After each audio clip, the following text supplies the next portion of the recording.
Buenos días. Bueno, hoy toca una actividad casi extraacadémica, ¿no? Pero una de las claves de algo que hablaba hoy esta mañana con Antonino, ¿no? De un seminario que seguramente daremos en Colombia sobre qué es ser historiador en el siglo XXI. Es muchas actividades que se consideran extraacadémicas, hacerlas académicas, ¿no? Es de lo que vamos a hablar hoy. Vamos a hablar de una película documental dirigida hace unos años por Steve Sclair, un realizador de la BBC inglesa, hoy ya jubilado, y que se basa en las memorias de mi padre, ¿no? Que Manuel Barros Fernández, un trabajador de la construcción naval, que a instancia mía redactó a principios de los años 80 una autobiografía que titulamos O rapaz da aldea, memoria de un trabajador 1918-1976, ¿no?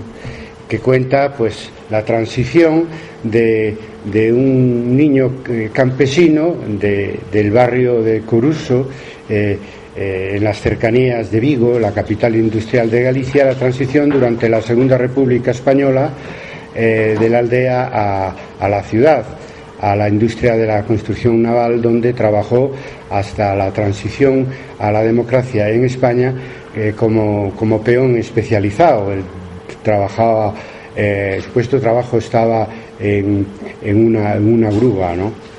Entonces utilizamos sus memorias para hacer esta película. Sus memorias son muy de vida cotidiana, pero el realizador, con mi ayuda, que en la producción, como conductor también de buena parte de la película, y pues eso, entre los dos hicimos esa película. Él puso mucho el acento en los aspectos más dramáticos que tienen que ver con la historia del siglo XX en España, yo diría en Europa, aunque en las memorias hay mucho de vida cotidiana de los obreros del siglo XX en Galicia, en España, en Europa. No hay tanta diferencia. Bueno, el interés que tiene esto es como fuente histórica y como testimonio, ¿no? Como fuente histórica para una historia social, es una visión de la historia del siglo XX desde abajo, desde el punto de vista de un obrero industrial consciente, comunista. Esto es lo que tengo en común con Juan José Marín, de tener un papá comunista, en su caso zapatero y en mi caso un trabajador metalúrgico, ¿no? Entonces es una fuente de primera mano para hacer una historia social y también una historia del movimiento obrero en la España, en la Europa del siglo XX. Es también un testimonio de memoria histórica, porque adquiere especial relevancia toda la represión que generó el levantamiento del general Franco en 1936, justamente en una zona rural, y se alarga ese relato sobre la transición hasta pues unos años antes de la conquista de la democracia en España, a través mía, ¿no? A través de mi propio protagonismo, aunque mi padre estaba en el movimiento obrero y yo entré en el Partido Comunista de España en la Universidad de Madrid, el curso 1966-1967. Yo era estudiante en la Escuela Técnica Superior de Ingenieros Industriales. Con los años después me pasé a la historia.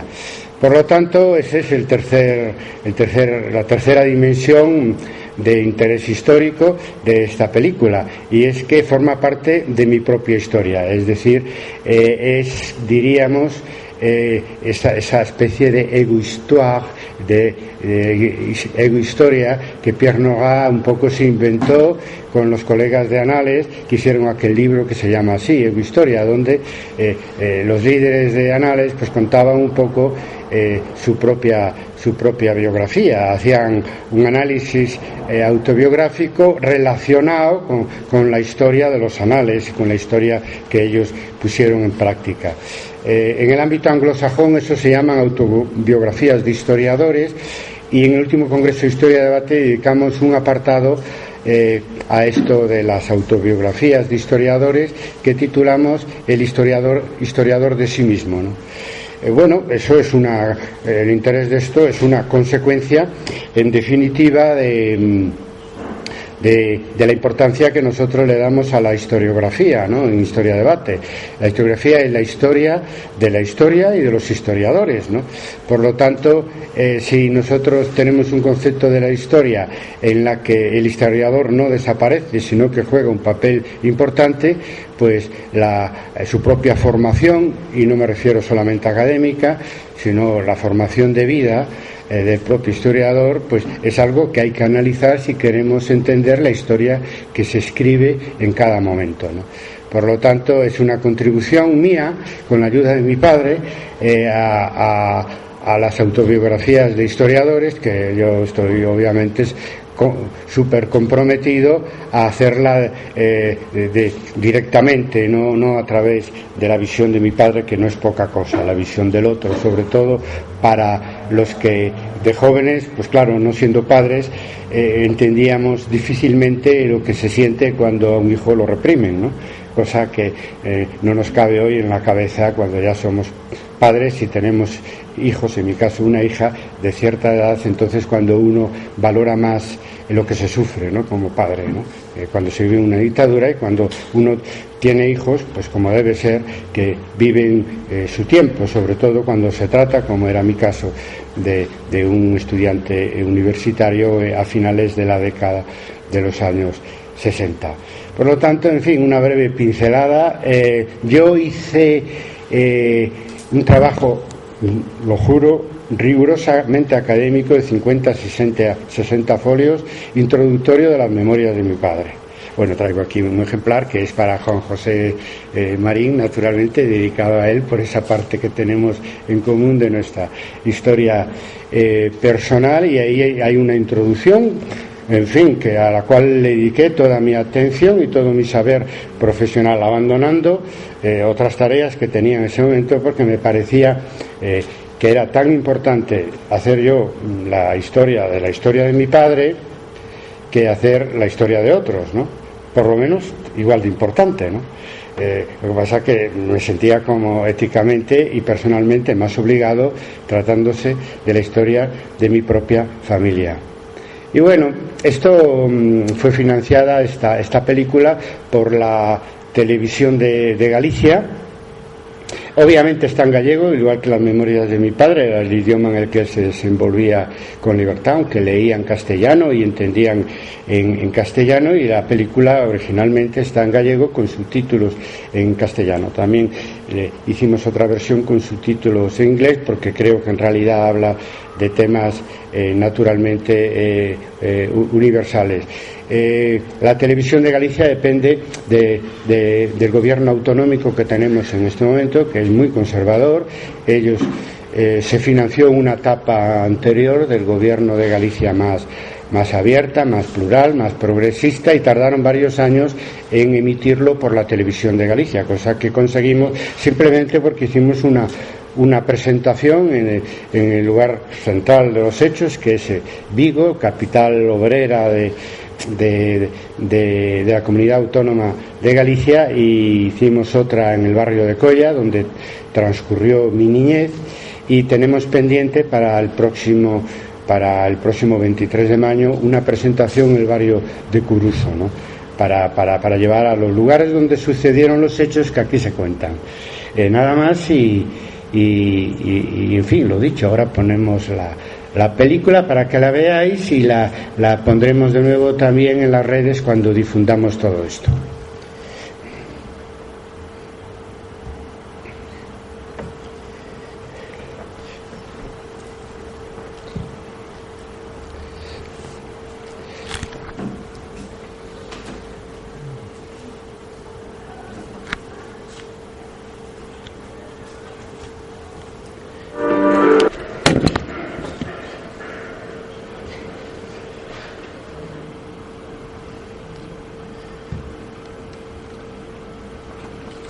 Bueno,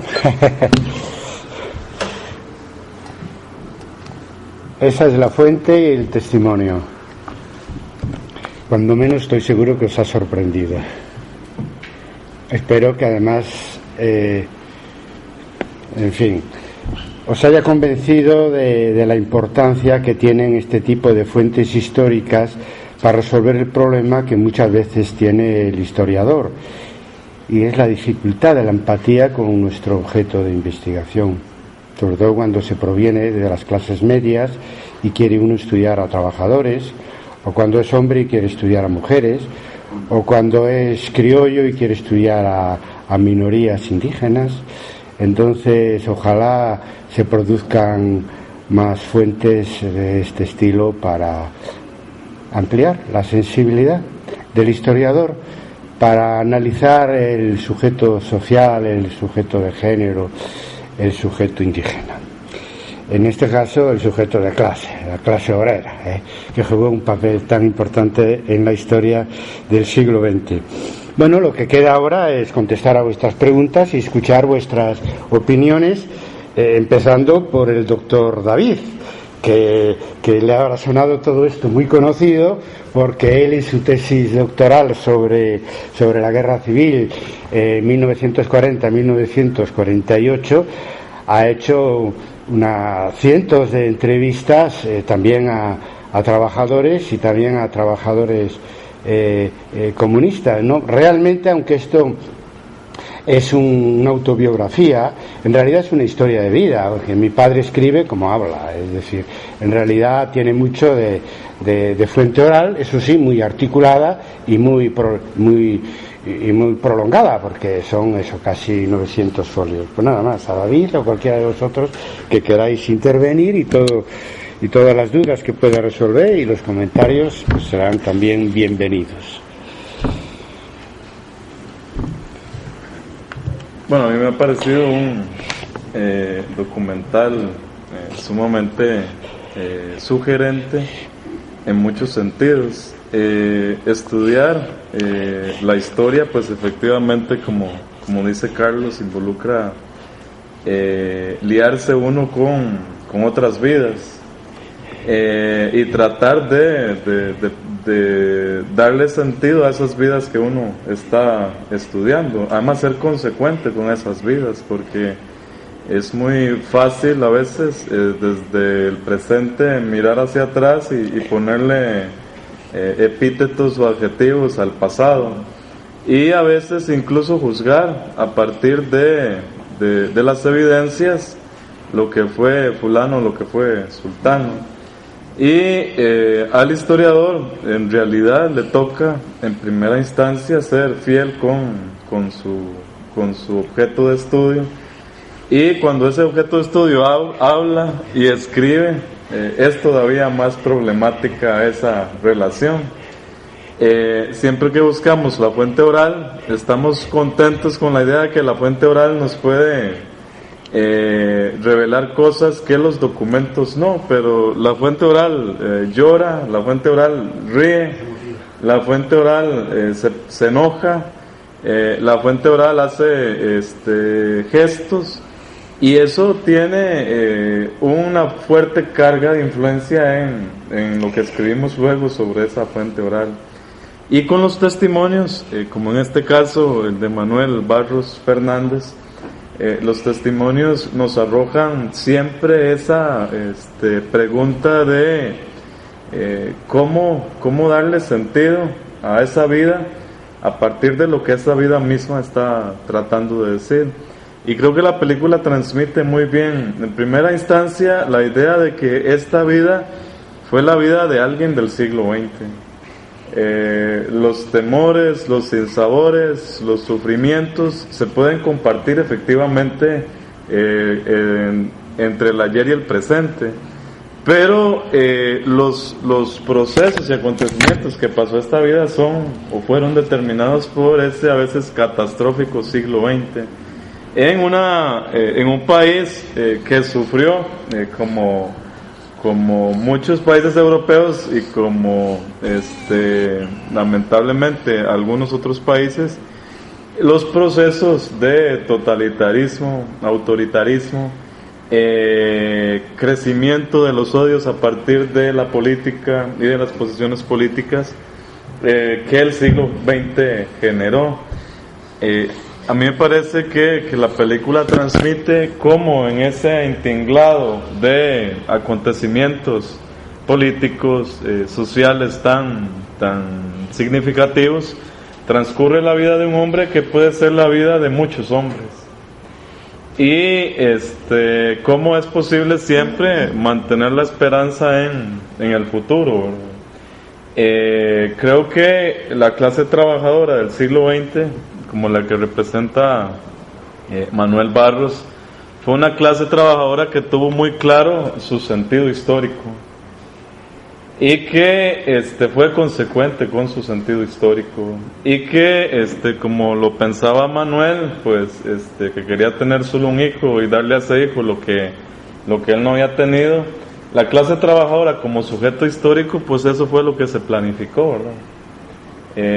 Darle a sus hijos lo que no habían podido tener en su vida, y sabían que para lograrlo no se podían quedar con las manos cruzadas allí, y que su acción debía ser una acción o en la calle, una acción en la vida cotidiana y una acción en el trabajo. Y mucho de lo que hoy podemos decir, aquellos que descendemos de clase trabajadora, clase obrera, como la crió el siglo XX, es que efectivamente lograron un mundo que, bueno, en muchos sentidos una barrida neoliberal ha tratado de retransformar, ¿no? Y que ese mundo, pues, sobrevivirá o no sobrevivirá, en muchos casos no ha sobrevivido, justo si no nos tomamos en serio ese legado que se transmite del pasado hacia el presente, ¿verdad? Entonces yo creo que es un documental y una vida que invita a preguntarse sobre la labor del presente, sobre el futuro, a partir de la herencia que recibimos de estas personas. Me parece pues muy importante que se haya publicado las memorias de Manuel Barros, muy importante que se haya producido un documental al respecto, que tiene más difusión, más presencia finalmente que el libro. Y yo creo que es una invitación también a que acá en Costa Rica hagamos cosas parecidas, ¿verdad? Con muchos de esos testimonios que conocemos, deberían escribirse antes de que la parca decida llevarse a esas personas. Bueno, estupendo. Bueno, el compañero y colega que habló fue David Díaz, que coordina este evento en ausencia de Juan José Marín, y ahora tiene la palabra Antonino Vidal de la Universidad de Sevilla, pero en la Universidad Uninorte en Colombia. Antonino, digo vuestros nombres para que en la grabación después pues se sepa quiénes sois. Gracias, Carlos. Me parece muy emotivo el documental, y me asaltan un par de cuestiones. Una es felicitarte, porque una de las cosas a los que los historiadores debemos enfrentarnos es al pasado cercano.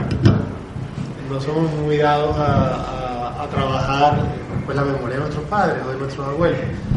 Entonces no es fácil. Entonces te felicito porque recupera una parte de la historia nuestra cercana, prácticamente, de nuestra generación, la generación que nos antecede. Y lo otro es una curiosidad que me asalta.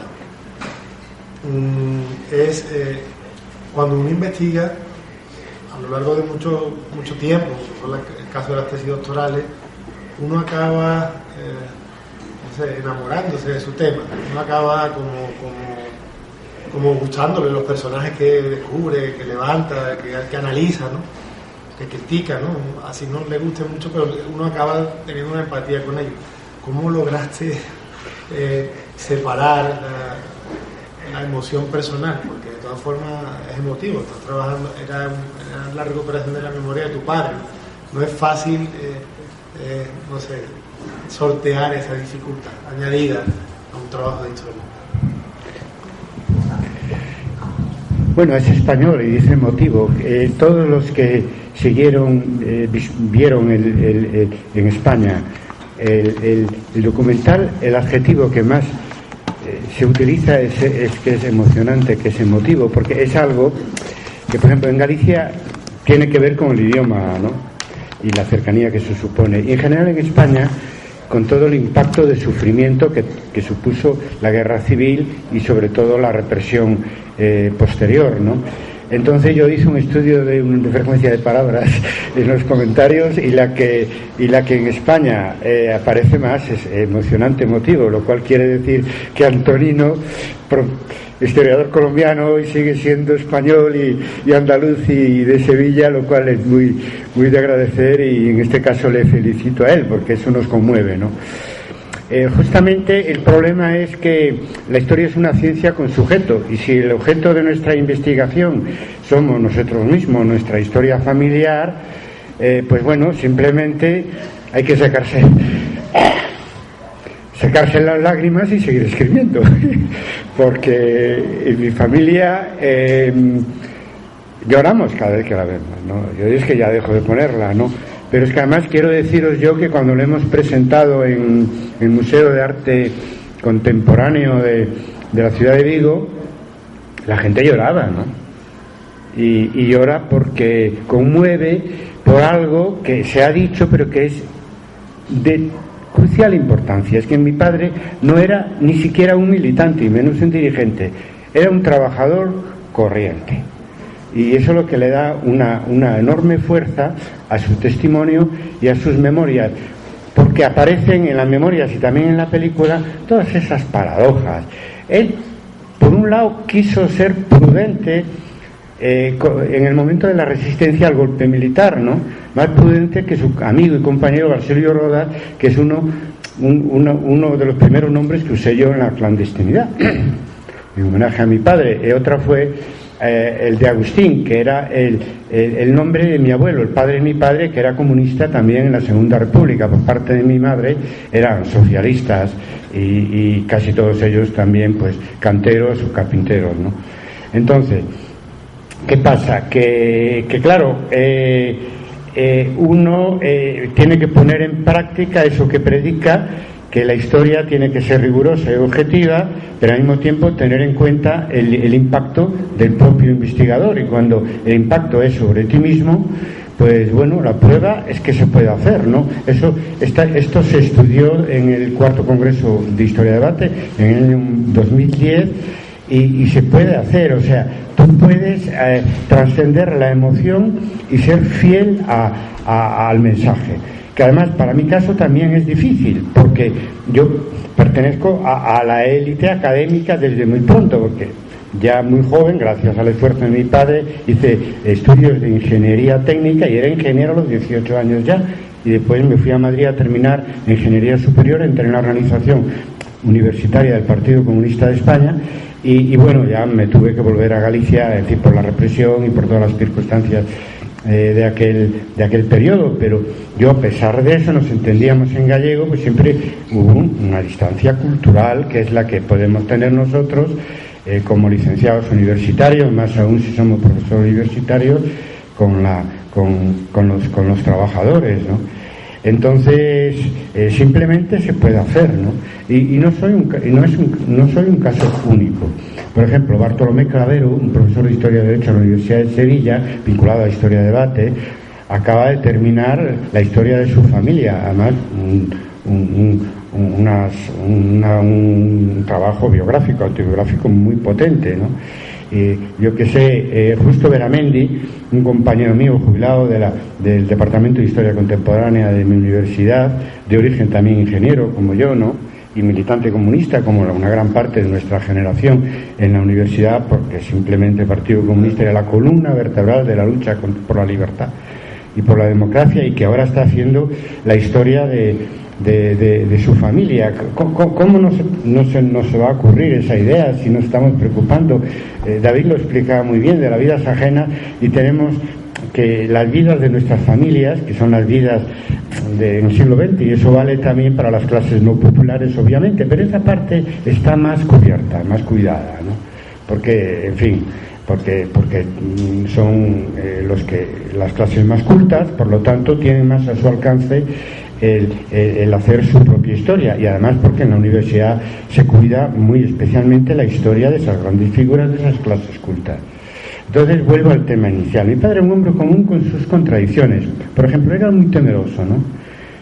Y procuraba, en fin, no estar en las manifestaciones demasiado en primera fila, aunque en cualquier lugar que estuvieras, como estaban prohibidas, pues siempre se corría cierto riesgo. Y después, para sorpresa mía, de mi madre, que no lo sabíamos, descubrimos que intentó asesinar a uno de los policías que me torturaron. Y no es broma ninguna esa. Eso aparece ahí en el film y parece como pasa desapercibido, pero fue verdad. Y nos lo ocultó hasta el momento de hacer sus memorias. Y yo le pregunto a mi madre, ¿qué te parece esto que acabamos de enterarnos ahora, ¿no? Y me responde, para mi propia sorpresa, sí, que él creía que se iba a dejar matar, lo matarían a tiros a él, y además hubiera sido cierto. O sea, esto de los hombres comunes, que al mismo tiempo era retraído y de pronto intenta vengarse de ese policía, ¿no? Tenía una conciencia histórica muy clara, con los rudimentos de marxismo que aprendió en el astillero donde él trabajaba después de la guerra civil, y sin embargo pues la mayor ilusión era que su hijo pues en fin, ascendiera socialmente. Cuando yo dejé la actividad política hace 25 o 30 años, medio en broma, medio en serio, porque eso es la ironía de carácter gallego, me decía, bueno, en definitiva yo lo que quería es educarte para que fueras un burgués, y con esa paradoja que está en el origen de mi propio nombre, que me escogió el nombre de Carlos para que fuera una suerte de Carlos Mar o de Carlos V, o las dos cosas, poniendo la vela a Dios y la vela al diablo. Esas paradojas que no entran en nuestra cultura de élite y que son propias de la gente común y de la cultura popular. Con esas historias y con esa historia familiar, me refiero en este caso a Juan José Marín, a David, a mí. ¿Cómo comprenderéis? ¿Cómo podemos aceptar nosotros que la historia la hacen solo las élites en esta sociedad? Si hemos vivido desde niños la historia en nuestras familias. Entonces, recuperar nuestra propia historia es contribuir a que la historia que se haga en la universidad sea una historia donde la mayoría social cuente, es decir, donde salgan todos en la historia. Porque la historia no la hacen exclusivamente las grandes figuras, ¿no? Lo hace en definitiva la mayoría de la sociedad. Por lo tanto, es una contribución en esa dirección que yo me uno naturalmente, por supuesto, a lo que decía David, de que tenemos que generar desde la propia universidad más archivos orales para la historia del siglo XX. Mi padre murió en el año 98. Ahora tendría, pues eso, no sé, 110 años, casi, ¿no?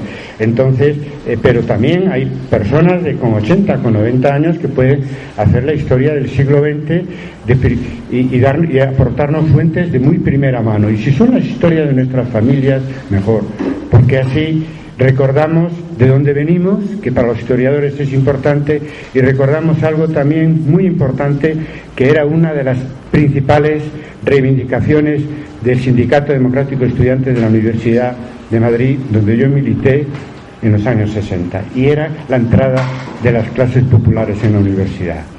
Las clases populares tienen que entrar a la universidad no solo para licenciarse, sino para investigar, para dar clases también, y para contribuir de esa manera desde la universidad a que se haga una historia en la que entren todas las clases sociales, no solamente las clases dirigentes, donde se sepa, por ejemplo, entre otras cosas, la participación popular en la lucha por la independencia, que hablábamos hace poco con Carmen Velázquez y demás. Es deber de memoria, deber de hijos en nuestro caso, y deber de historia.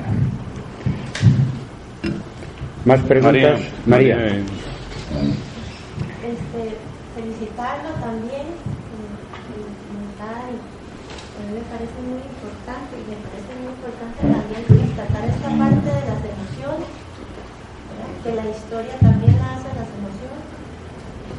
María, hablando de testimonios, para que quede testimonio de lo que quieres decir, tienes que acercarte, porque me parece que el micrófono no alcanza. Rescatar esto de la parte de la historia de las emociones, ¿verdad? Que para entender la historia también hay que entender las emociones, que a veces tal vez el objeto de estudio lo toma, bueno, el sujeto más bien, como una parte más racional, y dónde están esas emociones. Y también muy importante esto de la autobiografía. Ayer usted mencionaba que con el retorno del positivismo a la historia se ha vuelto la biografía o la autobiografía, y sobre todo de los grandes hombres, y ese trabajo es muy diferente porque por el sujeto que escoge, ¿verdad? Que es un trabajador, pero además porque no se le limita a decir solamente lo que él hizo como si fuera solo razón, sino que se concentra en esa parte racional. Entonces a mí me parece un trabajo muy, muy bueno por eso. Y la pregunta mía iba más que todo, ¿cómo hizo el documental? Esa es mi pregunta, porque como historiadores tal vez nos cuesta un poco como trasladar ese libro que es un recito a imagen y a una historia contada con imágenes. Entonces yo quería que me explicara un poco su experiencia haciendo el documental. En eso no queda más remedio que ser interdisciplinar. Es decir, que Steve Sclair se ha pasado su vida haciendo documentales, y en la BBC lo explicaba, y yo aprendí con él, es decir, cómo elegir las imágenes, los momentos, las imágenes en movimiento, cómo darle movimiento a las imágenes para eso. Como muy bien María Barbosa había, dije bien el apellido, Barbosa, está diciendo, una imagen a veces vale más que 1000 palabras, y una imagen en movimiento más de 1000 palabras. En este caso tenemos el grueso tomo de las memorias, y después tenemos las imágenes, y es muy difícil en una escritura, a la hora de escribir, transmitir lo que ella decía, las mentalidades, las emociones, ¿no? Es decir, si lees, si eres de Colla, de Coruso, de Vigo, conoces los nombres, lloras. Pero llora mucha más gente viendo la película, que no tienen por qué ser espectadores de ideologías de izquierdas, de centro, de derecha, o sea, la parte humana que transmite, y la parte humana es más fácil transmitirla a través de imágenes y de imágenes en movimiento que con la palabra. Bueno, si un novelista dirá que no, naturalmente, ¿no?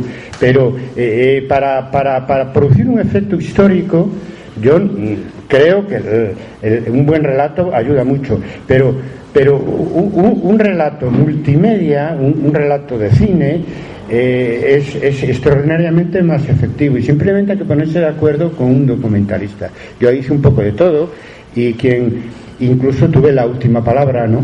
Respecto a, por ejemplo, la internacional. Es que el director la ponía como 8 o 9 o 10 veces. Le tuve que yo mismo obligar a reducirla a 2 o 3 veces con música distinta para que no fuera demasiado. Obviamente es un elemento indispensable por la importancia que tuvo tanto desde el punto de vista de la Segunda como de la Tercera Internacional en la historia social del siglo XX, pero parecía excesiva. También tuve que frenarlo a la hora de explicar las torturas que yo sufrí, porque me costó bastante, y quería hacer una segunda película, a la cual yo de momento pues no acepté, porque en la situación de España esta parte molesta más que otra cosa en bastantes sectores de la sociedad. Todavía no estamos maduros como para aceptar y entender lo que fue el franquismo en toda su medida represiva, hasta el último momento, hasta que murió el dictador. Incluso inmediatamente después aún hubo matanzas obreras después de la muerte del dictador.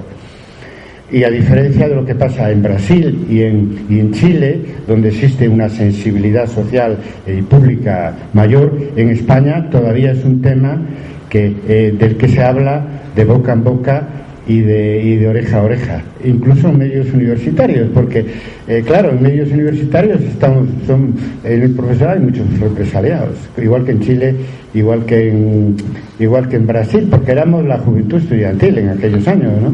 En los años 70, etcétera, éramos la juventud estudiantil. Y como me decía a mí un colega y amigo, cuando cuando me inicié en mi vida académica, decía, esa parte de tu currículum no te lo van a valorar, ¿no? Y por eso en medios académicos también corre por los pasillos, como si todavía viviéramos la dictadura, y en parte es porque la dictadura pesa todavía en España, ¿no?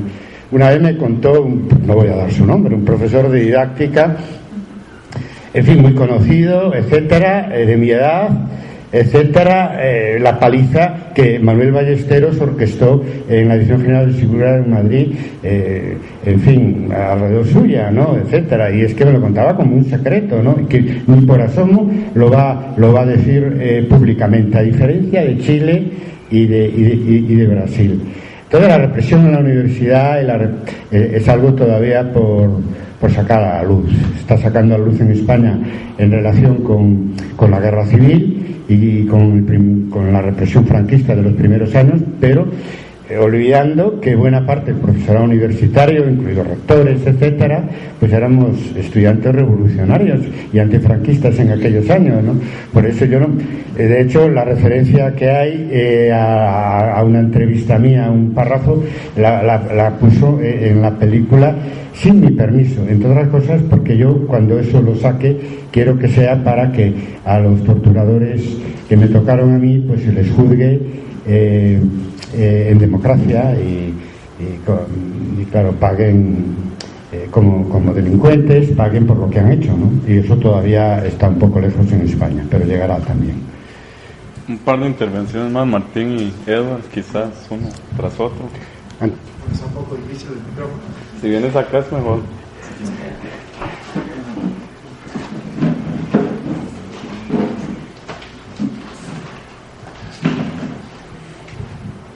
Bueno, efectivamente yo coincido con María. La verdad es que ese trabajo ya lo había visto, Juan José lo socializó, creo que el año pasado por las redes también. Me encantó, uno por lo que estoy trabajando, pero además por el tema de la familia.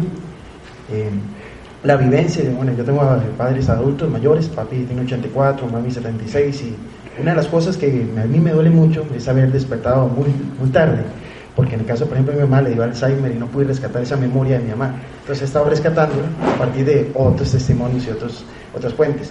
A mí me gusta mucho su trabajo porque pienso que, por ejemplo, lo que es secundaria, lo que son los colegios, la enseñanza de la historia no se está enseñando historia. Entonces ese tipo de cosas vincula más a los jóvenes, le da esa sensibilidad.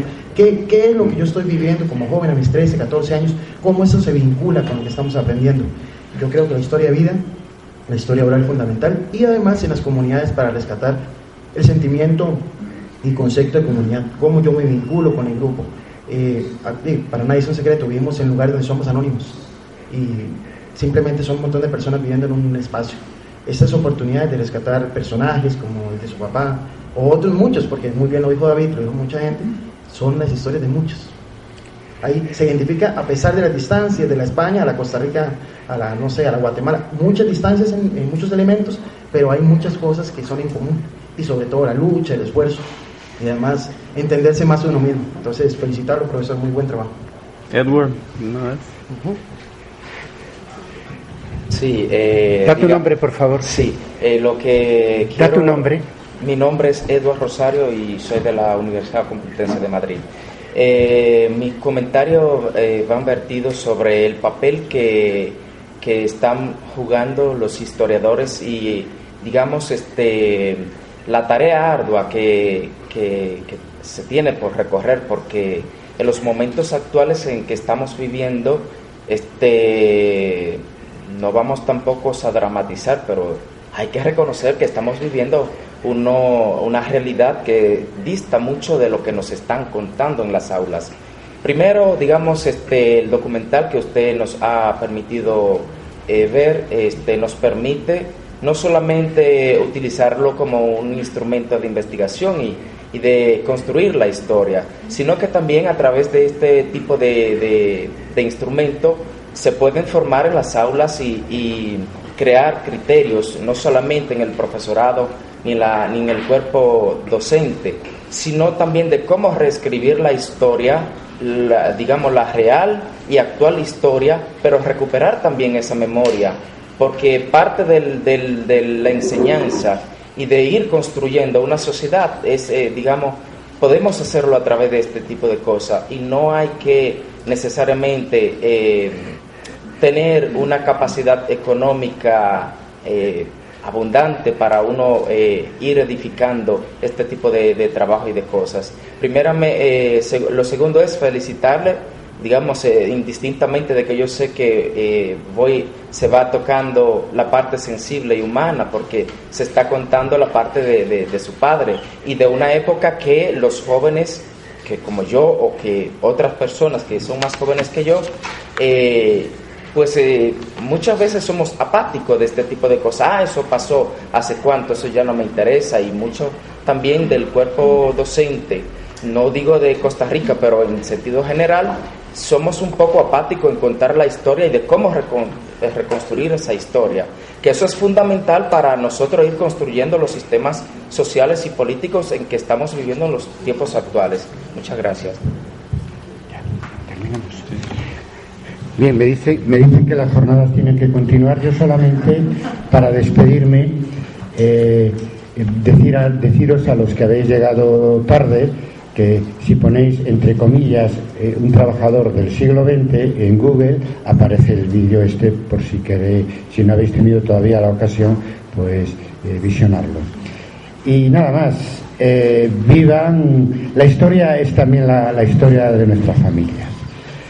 Entonces, si queremos que en la foto, en la historia de hoy aparezcan todas las clases sociales, todos los géneros, todas las etnias, pues tenemos que hacer la historia de nuestros padres y de nuestros abuelos, con equidad social, pero de todos, porque en definitiva, y eso es la parte final, que es la parte humana, con independencia de las clases sociales y de otras diferencias y desigualdades, un padre es un padre y una madre es una madre, un abuelo es un abuelo y una abuela es una abuela, siempre. Y si queremos hacer una historia de las mentalidades y una historia de las emociones, no podemos separar la historia que hacemos académicamente de la historia de nuestra familia. Nada más, muchas gracias en nombre de Manuel Barros Fernández.